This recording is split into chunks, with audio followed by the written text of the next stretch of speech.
দর্শক, ঘনিয়ে আসছে ভোটের সময়। সারা দেশে বইছে ভোটের হাওয়া। নানা জল্পনা কল্পনায় দিন কাটছে ভোটারদের। এই মুহূর্তে যশোরে আছেন সহকর্মী তাশরিক সঞ্জয়। সরাসরি যাচ্ছি তার কাছে। তাশরিক, নির্বাচনের প্রচারণার খবর আমাদেরকে জানান।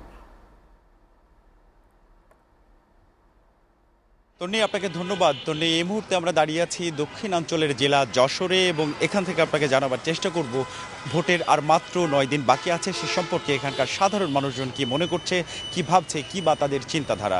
আপনি জানেন যে ত্রয়োদশ জাতীয় নির্বাচন অনুষ্ঠিত হতে যাচ্ছে আগামী 12 ফেব্রুয়ারি এবং একই দিনে অনুষ্ঠিত হবে গণভোট। এই সকল ভোট প্রসঙ্গে শহর থেকে গ্রাম সকল স্তরের মানুষের আমরা মতামত তুলে ধরে থাকি এবং আজ আমরা উপস্থিত হয়েছি যশোরের চাষরা চেকপোস্ট থেকে আমরা সংযুক্ত হব কিছু সাধারণ ভোটারের কাছে। এখানে কিন্তু 6টি আসনে প্রার্থীরা প্রতিদ্বন্দ্বিতা করছেন এবং এই 6টি আসনেই ভোটাররা প্রস্তুতি নিচ্ছেন তাদের প্রার্থী নির্বাচনে এবং তাদের ভোট দেওয়ার যে চূড়ান্ত প্রতীক সেটি নির্বাচনের জন্য। আমরা এক পাশ থেকে যদি কথা বলতে শুরু করি, সামনে ভোট আসছে, আপনি আসলে কি ভাবছেন ভোট নিয়ে?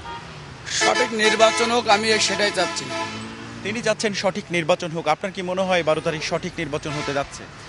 হ্যাঁ, আমার মনে হয় 12 তারিখে সঠিক নির্বাচন হতে যাচ্ছে। তবে 12 তারিখে যে মুক্তিযুদ্ধের পক্ষে যে কাজ করবে, 71 মুক্তিযুদ্ধের পক্ষে যে দলটা আছে সেই দলটাই ভোট দিয়ে আমার ইয়ান বয়সের ছেলেপান মেয়েদের আছে সেই মুক্তিযোদ্ধার পক্ষের দলরে ভোট দিয়ে আগানো উচিত।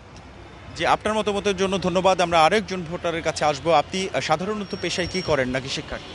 যে বর্তমানে আমি বেকার আছি, আমি চাকরি করতাম, সেখান থেকে রিজাইন করে বর্তমানে বেকার আছি কিছুদিন যাবত। এই যে বহুল জন আকাঙ্ক্ষাপূর্ণ একটি ভোট অনুষ্ঠান হতে যাচ্ছে আগামী 12 ফেব্রুয়ারি, এই ভোটকে আপনি একজন ভোটার হিসাবে কিভাবে মূল্যায়ন করবেন?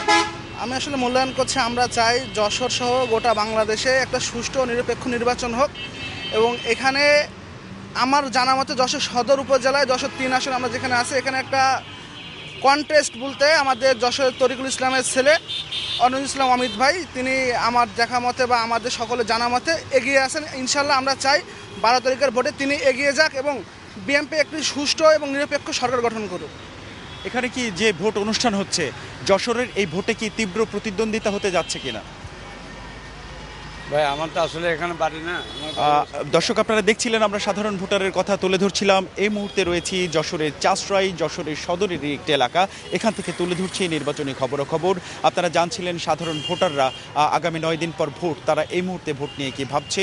আমরা একটি জিনিস কিন্তু লক্ষ্য করেছি, সাধারণ ভোটারদের সাথে কথা বলতে গিয়ে দলীয় প্রতীকের যে নির্বাচন সেগুলো সম্পর্কে তারা বেশ খানিকটা অবগত হলেও গণভোট সম্পর্কে এখনও পর্যন্ত কিন্তু অনেকেই অস্পষ্ট ধারণা রাখছেন এবং কিভাবে না ভোট দিবে, কেনই বা না ভোট দিবে, কিভাবে হাঁ ভোট দিবে, কেনই বা হাঁ ভোট দিবে, এই সকল বিষয়গুলোতে কিন্তু তারা এখনও অধিকাংশ ভোটাররাই যারা সাধারণ ভোটার অর্থাৎ যারা একটু কম শিক্ষিত ভোটার রয়েছে তারা কিন্তু এখনও অস্পষ্ট একটা ধারণা রাখছে। তো তন্নি, আমি যশোর থেকে এই মুহূর্তে সরাসরি সম্প্রচারের এখানে ইতি টানতে চাই। ধন্যবাদ তাশরিক আপনাকে।